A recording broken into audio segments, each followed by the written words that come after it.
21 শতক হচ্ছে তথ্য প্রযুক্তির যুগ। প্রতিনিয়ত নতুন প্রযুক্তি, নতুন ট্রেন্ড তৈরি হচ্ছে। আজ আমরা চারপাশের জগৎ ছেড়ে এমন এক জগৎকে নিজেদের করে নিচ্ছি বাস্তবে যার কোনো অস্তিত্বই নেই। অস্তিত্বহীন এই জগৎ পরিচালনা করার মূলে রয়েছে অ্যালগোরিদম। অ্যালগোরিদম শব্দটির অর্থ নির্দেশনা, আর এই মিলিয়ন মিলিয়ন লাইনের নির্দেশনায় পরিচালিত হচ্ছে আমাদের জীবন। আপনাকে আমাকে তারা পড়ছে, জানছে, তাদের কাছে আমরা উন্মুক্ত করে দিচ্ছি নিজেদের। অর্থাৎ তারা চাইলেই এই বিশাল জনগোষ্ঠীকে একটি নির্দিষ্ট দিকে পরিচালনা করতে পারে। সোশ্যাল মিডিয়ার কথাই ধরা যাক, আজকাল প্রায় সব বয়সের মানুষকেই ফেসবুকে দেখা যায়। এছাড়া ইউটিউব, ইনস্টাগ্রাম তো আছেই। দিন দিন সোশ্যাল মিডিয়ার ব্যবহার বাড়ছে, তার সঙ্গে ব্যবহারকারীরও। সেই সঙ্গে বাড়ছে বিশৃঙ্খলা।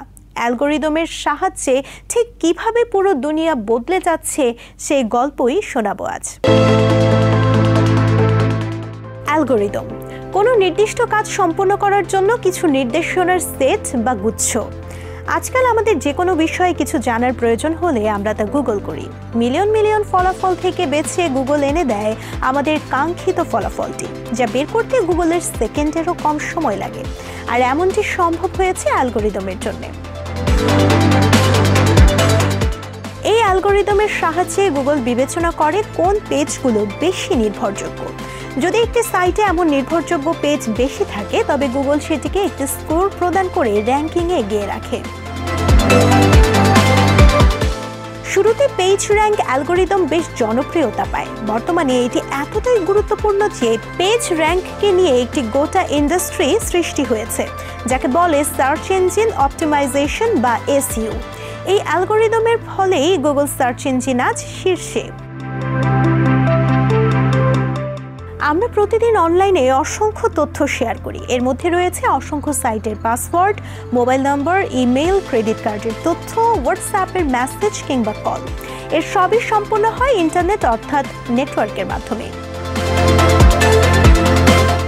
পুরোনো দিনের ডাবল লাইন টেলিফোনের মতো যদি কেউ আপনার মেসেজ বা কলগুলো আরেকটি ডিভাইসের মাধ্যমে পড়তে পারে, তাহলে আপনার কেমন লাগবে? আপনি নিশ্চয়ই চাইবেন না এমনটা হোক। আর এখানেই আসে এনক্রিপশন ব্যবস্থা, যেখানে আপনার তথ্যগুলোকে অ্যালগোরিদমের সাহায্যে সাংকেতিক ভাষায় রূপান্তর করা হয়, যা নেটওয়ার্কের মাধ্যমে আরেকটি ডিভাইসে পৌঁছায়। এর ফলে মাঝপথে কেউ এই তথ্য খুঁজে পেলেও তার অর্থ খুঁজে পাবে না। বেশিরভাগ প্রোগ্রামের এনক্রিপশন অ্যালগোরিদম ঘন ঘন পরিবর্তন করা হয়, যাতে কেউ বুঝতে না পারে। মূলত জটিল গাণিতিক ব্যবস্থা দিয়ে এসব অ্যালগোরিদম তৈরি করা হয়। যতই দিন যাচ্ছে বৃদ্ধি পাচ্ছে তথ্য উৎপাদনের পরিমাণ। এই বিপুল পরিমাণ তথ্যকে রাখার জন্য প্রয়োজন বিশাল সব ডেটা সেন্টার। কিন্তু একটি ডেটা সেন্টার তৈরি করা অনেক ব্যয়বহুল। এর জন্য ব্যবহার করা হয় ডেটা কম্প্রেশন অ্যালগোরিদম প্রযুক্তি। ইদানিং আমরা যে কম্প্রেশন অ্যালগোরিদম প্রযুক্তি ব্যবহার করি, তার মধ্যে জিপ ফাইল কম্প্রেশন বেশ জনপ্রিয়। এছাড়া আমরা যখন কোনো ভিডিও রেকর্ড করি, এর আকার তুলনামূলকভাবে অনেক বড় হয় এবং বেশি জায়গা দখল করে। এনকোডিংয়ের মাধ্যমে এসবের আকার কমিয়ে আনা হয়।